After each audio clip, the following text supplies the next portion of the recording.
Kita bercerita lagi, gue mau ceritain iri-irian gue waktu zaman SD.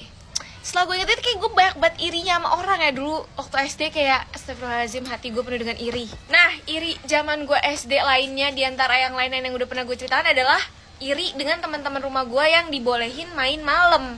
Maksudnya, iya mereka tuh kalau malam habis maghrib tuh mereka masih pada main, lari-larian, berisik-berisik. Gue tidak boleh. Seperti yang kalian tahu, gue kalau habis maghrib itu harus belajar bersama abang gue. Sampai di hari Sabtu maupun Minggu tuh malamnya tuh gue tetap belajar abis maghrib sampai isya, abis itu tidur. Jadi bener-bener gak ada yang namanya gue dibolehin untuk keluar untuk main sama mereka. Jadi kayak setiap malam nih abis maghrib gitu kan, gue depan buku, gue belajar, gue mendengar suara teriakan-teriakan teman-teman gue yang lagi di depan lagi pada main lari-larian, petak umpet, karet segala macem. Jadi kayak ya udah, mati gue tuh gue iri mampus. Sampai akhirnya dimana gue berpikir gimana caranya biar gue bisa ikutan main juga sama mereka tapi nggak ketahuan sama mak gue.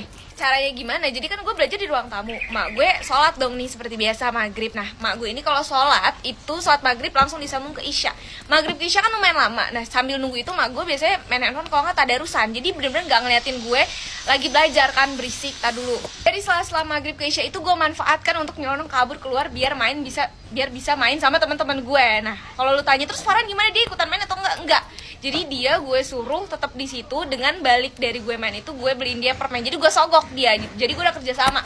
Terus even emak gue keluar nih, misalnya emak gue tiba-tiba keluar ke ruang tamu ngeliat gue nggak ada di tempat, gue udah bilang dia, pokoknya lu bilang gue ke rumah temen gue minjem PR gitu. Jadi gue tuh keluar nyelonong dari rumah itu kabur, gue bawa buku, gue taruh di depan teras. Jadi pas balik-balik kalau misalnya emak gue nanya, ini buku temen aku habis minjem PR gitu. Bodohnya pada saat itu gue nggak mikir yang kemana-mana. Jadi gue cuma pakai alasan satu, yaitu minjem buku temen gue, PR temen gue. Nah itu udah 2 kali dipakai. Pas yang ketiga kalinya emak gue udah nggak percaya. Terus ya udah, mungkin si Farhannya juga nggak nyampe otaknya untuk berbohong ya kan. Biasa juga tukang bohong tuh orang. Tapi tuh dia akhirnya ngaku kalau misalnya gue main. Terus ya udah, kira gue tiba-tiba pas gue lagi main itu si Farhan nyamperin gue dan bilang, udah ketahuan, pulang lu, disuruh pulang sama mama. Kayak gue kesel banget sama dia. Udah pas nyampe rumah gue kena omel sama mama gue, dan gue juga ngomelin Farhan karena kayak ya lo kenapa nggak bohong aja gitu, kayak biasa juga tukang bohong.